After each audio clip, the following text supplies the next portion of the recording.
मुंबई महापालिकेकरता भाजपकडून 150+ टार्गेट आहे। मुंबई महापालिकेत वर्चस्व प्रस्थापित करण्याकरता भाजपकडून आखणी आता आखली जाते।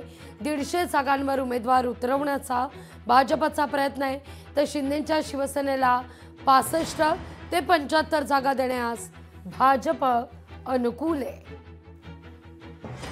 सूत्रांकडून या संदर्भात माहिती मिळते। राज ठाकरे आणि उद्धव ठाकरे यांच्या समीकरणावर देखील राजकीय गणित ही ठरतील किंबहुना बदलतील अशी एक शक्यता आता निर्माण झालेली आहे। महापालिकेत वर्चस्व प्रस्थापित करण्यासाठी भाजपची आखणी 150 जागांवर उमेदवार उतरवण्याचा भाजपचा प्रयत्न आहे। यामध्ये शिवसेनेला 65 ते 75 जागा देण्याची शक्यता वर्तवली जाते।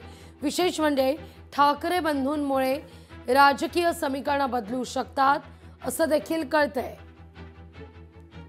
अधिक माहिती घेऊया आपले प्रतिनिधी चेतन ननावरे यांच्याकडून। चेतन, खरं तर भाजप महापालिका निवडणुकीमध्ये मोठ्या संख्येने रिंगणात उतरेल अशी चर्चा सुरूच होती।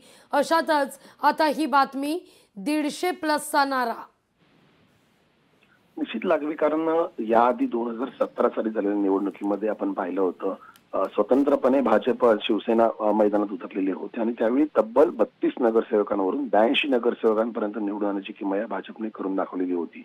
या उलट उद्धव ठाकरे गटाचे त्यावेळी अखंड शिवसेना असल्यामुळे 85 नगरसेवक निवडून आलेले होते। मात्र त्यानंतरच्या काळात पडलेल्या शिवसेनेतील फुटीनंतर आणि काँग्रेसकडून झालेल्या इन्कमिंगमुळे आता भाजपकडे सध्या 90हून अधिक नगरसेवकांची संख्या झालेली आहे आणि अशा परिस्थितीमध्ये शिवसेनेकडे अर्थात शिंदेकडेही 40हून अधिक नगरसेवक आता ठाकरेंकडून परतलेले आहेत। परिणामी सध्याचं संख्याबळ पाहिलं तर जवळपास 150 जागा मिळवण्याचं आता भाजपचं उद्दिष्ट दिसून येतं। या उलट 60 ते 65 जागा आहेत त्या शिवसेनेसाठी सोडल्या जातील। उर्वरित जागेवरती अजित पवार गट आणि इतर मित्र पक्षांना जागा देण्याचं नियोजन सुरू आहे।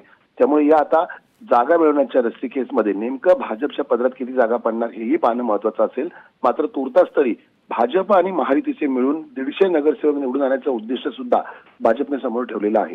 त्यामुळे 150 जागा पदरात पडल्यानंतर 100हून अधिक नगरसेवक स्वतःचे निवडून आणायचे। याशिवाय उरलेल्या 75हून अधिक जागांवरती मित्र पक्षांचे सुद्धा नगरसेवक निवडून आणायचे। अशा 150 जागा स्वतः लढवायच्या आणि महायुतीच्या 150 जागा निवडून आणायच्या असं दुहेरी उद्दिष्ट आता भाजपने बाळगण्याचं समोर येत आहे।